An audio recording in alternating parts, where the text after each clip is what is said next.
Hello friends, welcome back to Pawan Bag academy. और मैं हूं आपका इंग्लिश दोस्त परमेश्वर सराठे।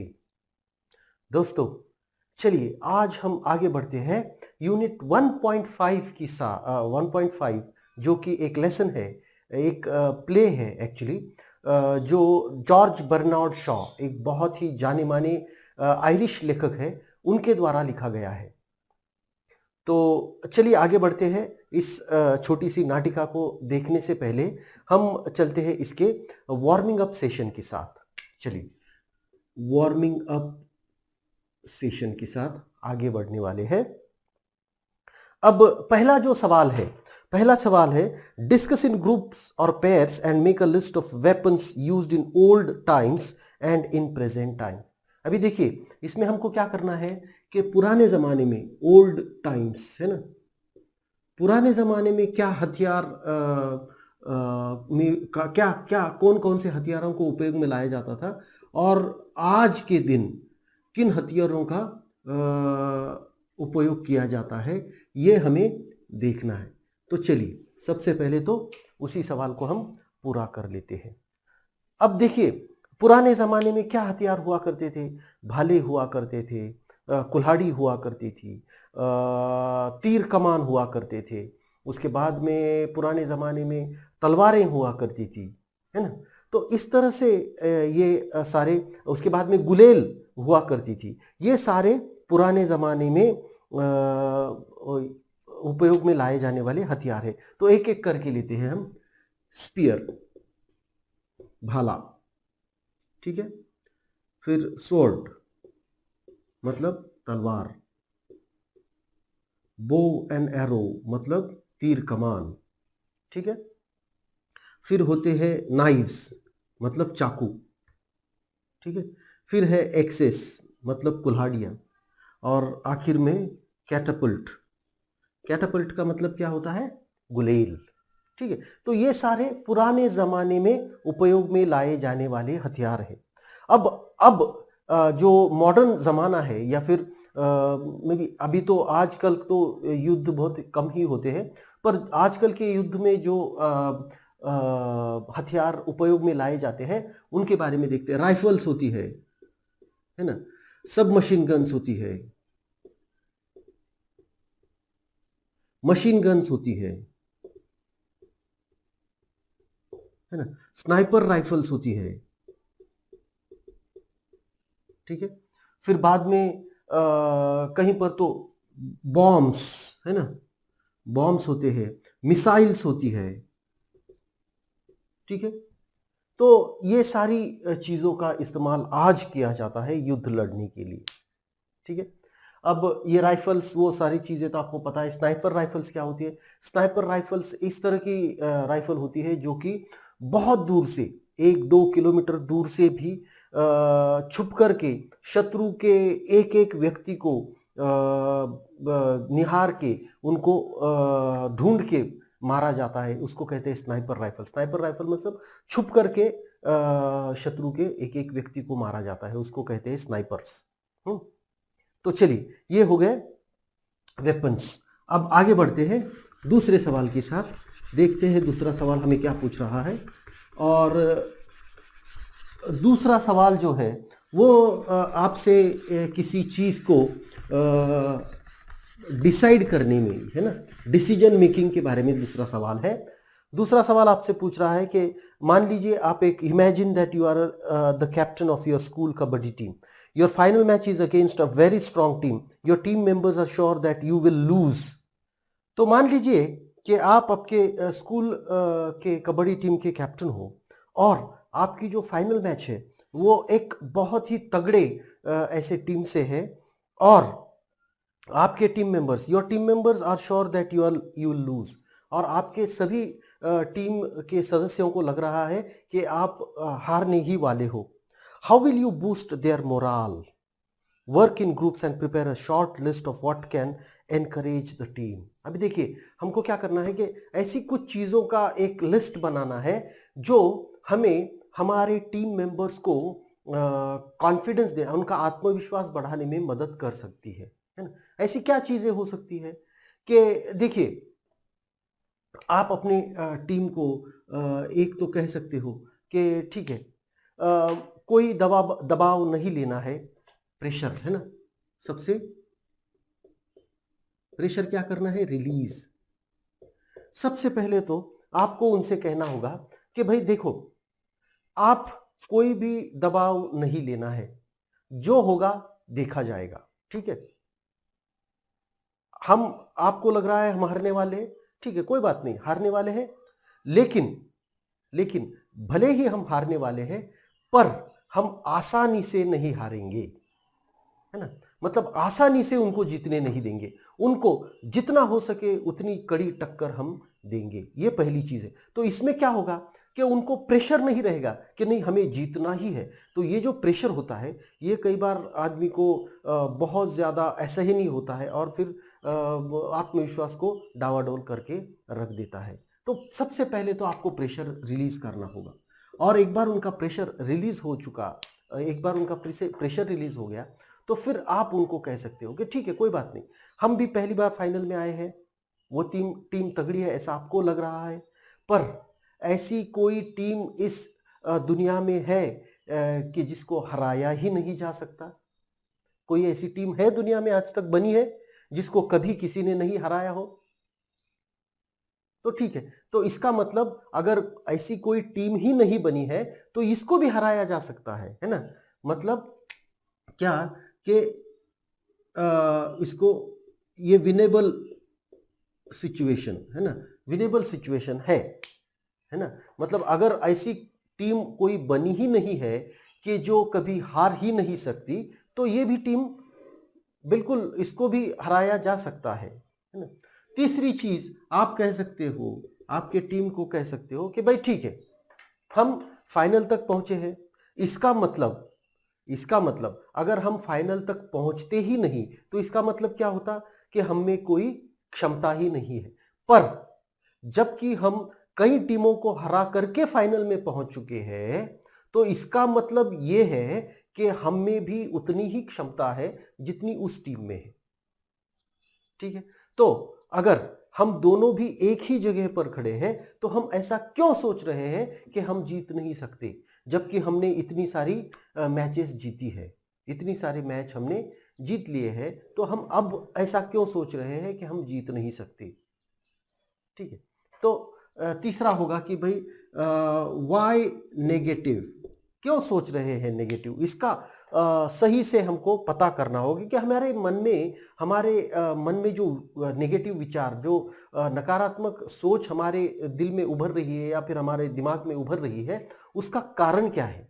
पहले तो उस कारण को हमें जानना हो, फिर आप सोचोगे कि वो टीम बहुत तगड़ी है, उसने 4 बार जीता है, 3 बार जीता है, तो ठीक है, कोई बात नहीं, उसने 4 बार जीता है तो आज हमें भी एक मौका मिला है, ठीक है।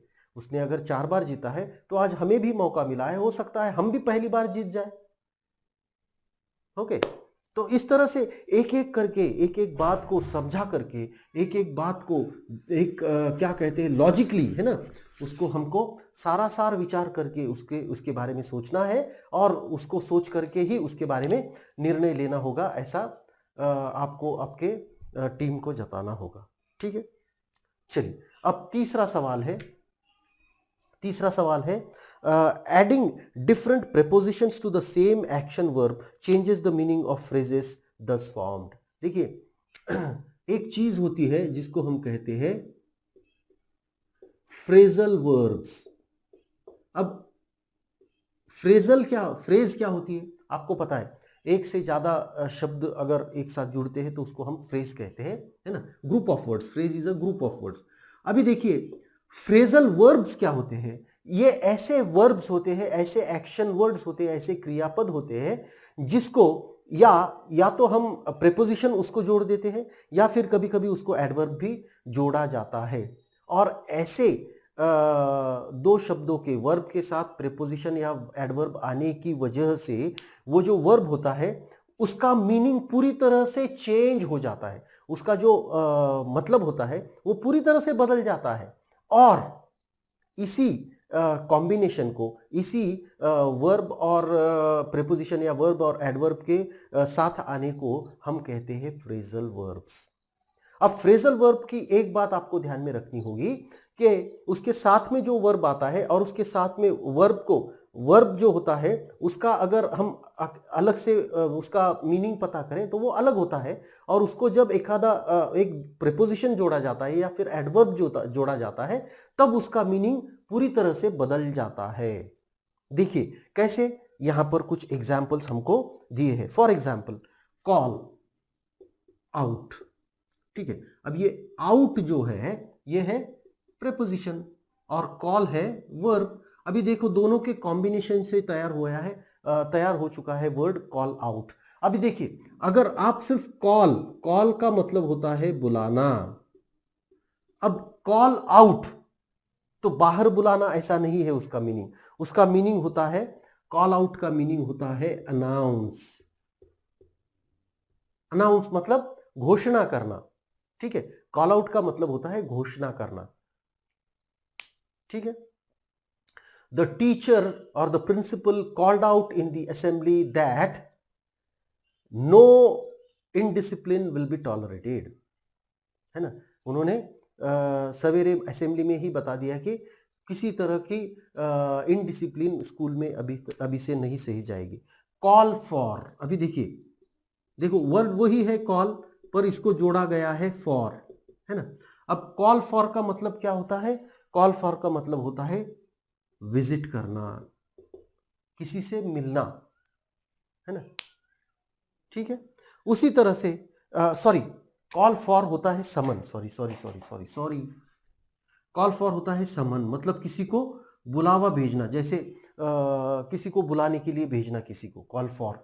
कॉल एट होता है विजिट, है ना, कॉल एट होता है विजिट करना, किसी से मिलना, ठीक है। कॉल अप, कॉल अप का क्या मतलब होता है? किसी को कॉल करना, मतलब फोन से, है ना, फोन कॉल। और कॉल ऑफ, देखिए इसका कॉल ऑफ, किसी चीज को पूरी तरह से समाप्त कर देना या एंड करना, किसी चीज को खत्म कर देना। देखिए the match was called off due to heavy rain, है ना, बहुत जोरों की बारिश होने के कारण मैच को रद्द कर दिया गया है ना। कॉल ऑफ मतलब रद्द करना, एंड कर देना, समाप्त करना, कैंसल कर देना। इसको हम एंड से ज्यादा अच्छा इसको कैंसल कह देंगे, है ना, कैंसल कर देना, किसी चीज को रद्द कर देना, कैंसल कर देना, ठीक है।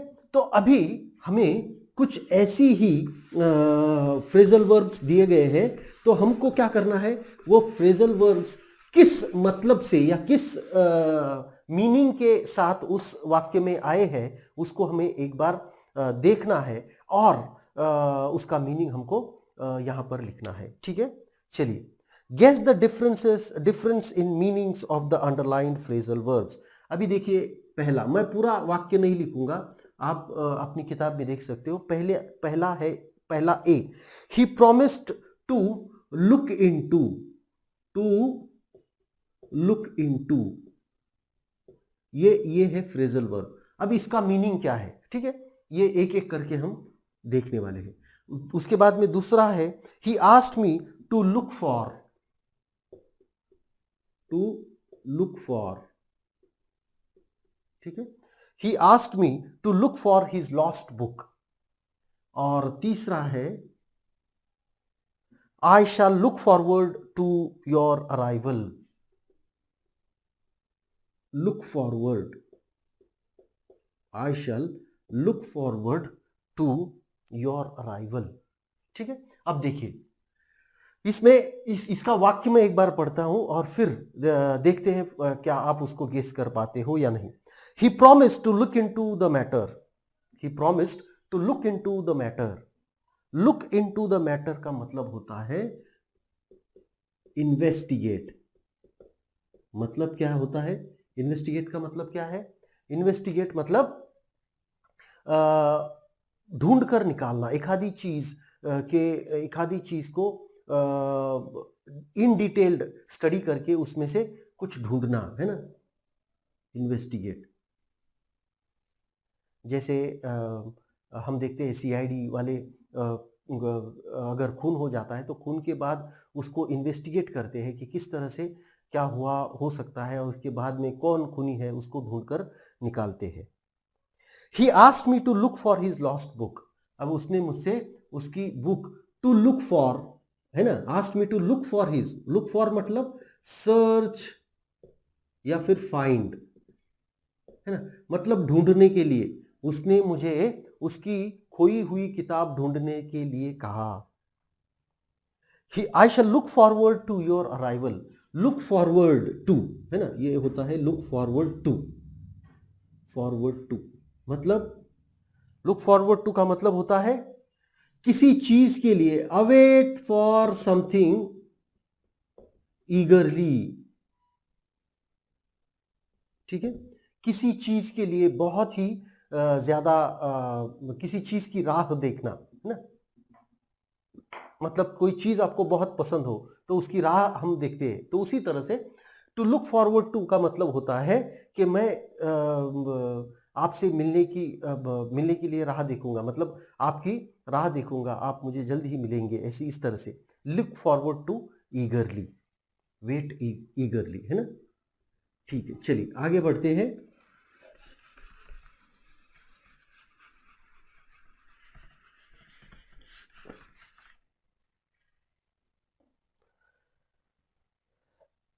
दूसरा, an epidemic of cholera broke out.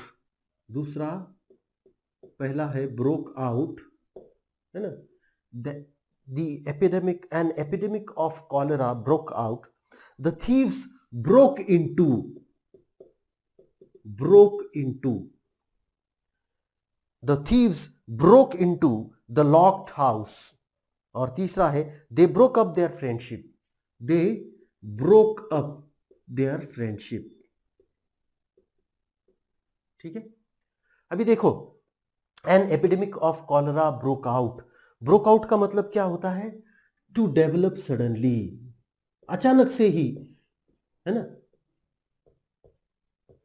अभी इसी को हम आज अगर यूज करेंगे तो हम कह सकते हैं एन द पैंडेमिक ऑफ कोविड-19 broke out in India, the second wave broke out in India, इस तरह से हम उसको कह सकते हैं। ठीक है, तो डेवलप मतलब किसी चीज का एकदम अचानक से बहुत ज्यादा फैल जाना, तो उसको कहते हैं ब्रोक आउट।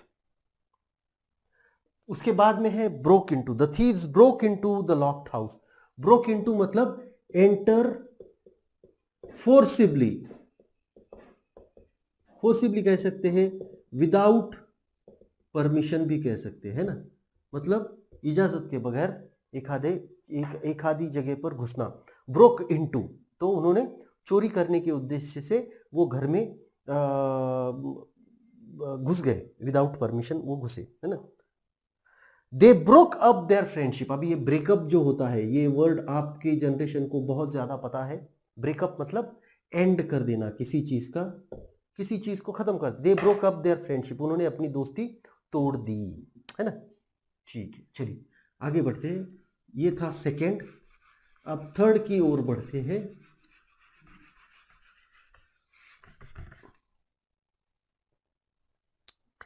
थर्ड है, उसके चार है, उसके ए बी सी और डी, ठीक है। तो you must carry out, carry out, ठीक है। दूसरा है please carry on with your work,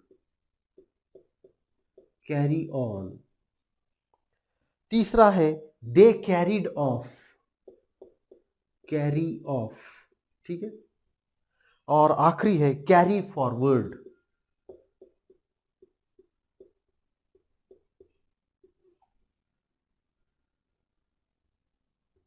ठीक है, चलिए। They you must carry out your duty faithfully, you must carry out your duty faithfully. आपको आपकी ड्यूटी जो है वो बहुत ही प्रामाणिक रूप से करनी चाहिए, है ना। तो उसका मतलब क्या होगा? कैरी परफॉर्म, कैरी आउट मतलब परफॉर्म, मतलब आपको आपकी ड्यूटी, है ना, परफॉर्म करनी चाहिए किस तरह से? बहुत ही प्रामाणिक तौर से।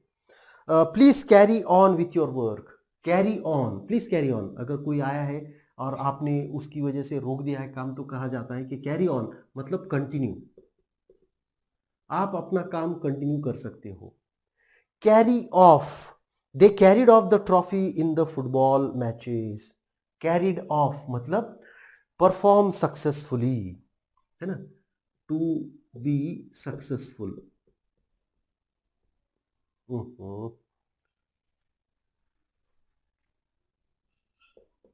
सक्सेसफुल, टू बी सक्सेसफुल, है ना, वो ट्रॉफी जीतने में कामयाब हो गए। They carry forward the remaining balance to the next page. अब ये जो वर्ड होता है खास करके ये कॉमर्स में, बिजनेस में, अकाउंट्स में यूज होता है। Carry forward, carry forward the remaining balance to the next page. तो अगले पन्ने पर लेना, या to keep something for later stage, है ना, कोई किसी अगले समय के लिए, आने वाले समय के लिए कुछ चीज रखना। कैरी फॉरवर्ड मतलब देखिए क्या होता है, अकाउंट्स की बात में जब करते हैं हम, अकाउंट्स में क्या होता है, जब हम अकाउंट लिखते हैं तो एक पन्ना जब खत्म हो जाता है तो उस पे जो रकम होती है, उस पे जो आखिरी लाइन में उसकी जो रकम होती है, वही रकम हम अगले पेज पर लेते हैं और वहीं से शुरुआत करके फिर, तो ये जो रकम इस पेज से उस पेज पर ली जाती है उसको ही कैरी फॉरवर्ड कहा जाता है ना, उसको कहा जाता है कैरी फॉरवर्ड। तो अभी हमने देखा किस तरह से ये जो फ्रेजल वर्ब्स होते हैं, फ्रेजल वर्ब अलग से अगर हम देखेंगे, वर्ब्स को अगर हम अकेले में उसका मीनिंग देखेंगे तो अकेला वर्ब कुछ और उसका मतलब होता है, उसका मीनिंग कुछ और होता है, और उसके साथ जब हम प्रेपोजिशन या एडवर्ब उसको जोड़ते हैं तो वो अलग एक वर्ब, उसका अलग एक फ्रेजल वर्ब बन जाता है और उसका मीनिंग भी पूरी तरह से अलग हो जाता है। और इस तरह से हम कह सकते हैं कि भी फ्रेजल वर्ब्स ये एक अलग हम कह सकते हैं कि एक टॉपिक है इंग्लिश में, है ना। वर्ब्स एक पार्ट ऑफ स्पीच है, फ्रेजल वर्ब्स ये जो होता है ये एक बहुत ही अलग, इसको हम एक कैटेगरी इसकी कहते हैं, इसको कहते हैं कि इडियम्स एंड फ्रेजेस, उसको कहा जाता है। ये जो कैटेगरी है इंग्लिश की उसको कहा जाता है इडियम्स, इडियम्स एंड फ्रेजेस, है ना। इडियम्स और फ्रेजेस का क्या मतलब है? इडियम्स भी इसी तरह से होती है, इडियम्स भी इसी तरह से होती है कि उनको भी एक उनके इसमें भी इडियम्स में भी क्या होता है कि एक वर्ड जो होता है उसका अगर मीनिंग हम पता करें तो वो अलग होता है, और उसके साथ में दूसरा वर्ड जब जुड़ जाता है तो उसका मीनिंग भी पूरी तरह से बदल जाता है। उस वाक्य, उस शब्द का जो वो मतलब होता है वो ही मतलब फ्रेजल वर्ब में उसका नहीं होता है, उसका मतलब पूरी तरह से बदल जाता है, उसका मीनिंग पूरी तरह से चेंज हो जाता है, और इसी को हम कहते हैं इडियम्स एंड फ्रेजेस। ठीक है, तो आशा करता हूं ये समझ में आ चुका होगा आपको। अब हम बढ़ने वाले हैं जोन ऑफ आर्क पर, उसके साथ आगे बढ़ने से पहले हम क्या करेंगे, हम एक बार थोड़ी सी जानकारी अपने लेखक के बारे में भी ले लेते हैं। तो ये जो नाटिका है ये लिखी है George Bernard Shaw, George Bernard Shaw 1856 1856 to 1950, मतलब 94 साल की उम्र तक वो जिए हैं। Was an Irish play right and critic, वो एक आयरिश, आयरिश क्या होता है? आयरिश होता है आयरलैंड से, है ना, आयरलैंड से है वो आयरलैंड के है ना। और he was a play right, play right क्या होता है? प्ले राइट होता है नाटककार, है ना, प्ले राइट का मतलब होता है नाटक लिखने वाला, नाटककार, ठीक है। तो ये वो एक प्ले राइट। और क्रिटिक, क्रिटिक मतलब क्या होता है? क्रिटिक का मतलब होता है समीक्षक, समीक्षा करने वाला, है ना, मतलब जो कुछ भी लिखा जाता है, जो भी लिटरेचर लिखा जाता है, चाहे वो किताब हो, चाहे वो नॉवेल हो, नाटक हो, कविता हो, इन सारी सारी चीज़ों की समीक्षा की जाती है। समीक्षा की जाती है मतलब क्या?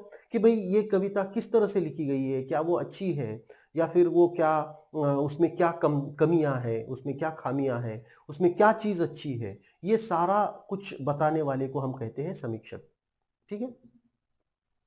He wrote more than 60 plays during his lifetime, including major works such as, और अपने जीवन काल में उन्होंने 60 से ज्यादा नाटक लिखे हैं, जिनमें बहुत ज्यादा लोकप्रिय नाटक है मैन एंड सुपरमैन।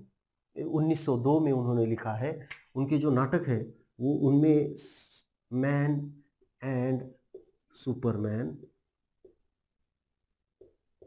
1902 1902 में उन्होंने ये नाटक, उसके बाद में Pygmalion Pygmalion 1912 and Saint Joan 1923। ये प्रमुख नाटक उनके समझे जाते हैं। 60 नाटक उन्होंने लिखे, बहुत अच्छे नाटक लिखे हैं। पर ये जो 3 नाटक है ये प्रमुख तौर पर बहुत ज्यादा लोकप्रिय नाटक है। मैन एंड सुपरमैन जो उन्होंने 1902 में लिखा था, पिग्मेलियन ये जो 1912 में लिखा है, और सेंट जॉन ये इसी नाटिका का जो मुख्य पुस्तक है वो है 1923 में उन्होंने सेंट जॉन नाम से भी एक नाटक लिखा है। He was leading dramatist of his time. और देखिए 60 नाटक जो व्यक्ति लिखता है उसे कम नहीं आंका जा सकता। उसके उनके दौर में उनका जो एक दौर था, उस दौर में उनको एक बहुत ही जाना माना नाटककार माना जाता है, और सबसे ज्यादा क्या कह सकते हैं कि लीडिंग ड्रामेटिस्ट मतलब सबसे ज्यादा नाटक लिखने वाले, सबसे लोकप्रिय नाटककार उनको उनके जमाने में माना जाता था। He was awarded the Nobel Prize in Literature in 1925 और 1925 में उनको नोबल प्राइज से भी नवाजा गया है। उनको 1925 में नोबल प्राइज दिया गया है। ठीक है, तो उनके द्वारा लिखित ये जो नाटक है जोन ऑफ आर्क, ये हम देखने वाले हैं। तो इसकी शुरुआत हम अगले वीडियो में करेंगे। तो आशा करता हूँ यहाँ तक अभी तक हमने इस वीडियो में जो कुछ दिखाया है, ये वीडियो आपको समझ में आया है और ये वीडियो आपको पसंद आया है। अगर पसंद आया है तो इसको लाइक ज़रूर कीजिएगा, दोस्तों के साथ शेयर करना मत भूलिएगा, और पवन वाग अकाडमी को सब्सक्राइब करें ताकि आपको ऐसे नए नए वीडियोस मिलते रहे। Thank you very much. Good bye.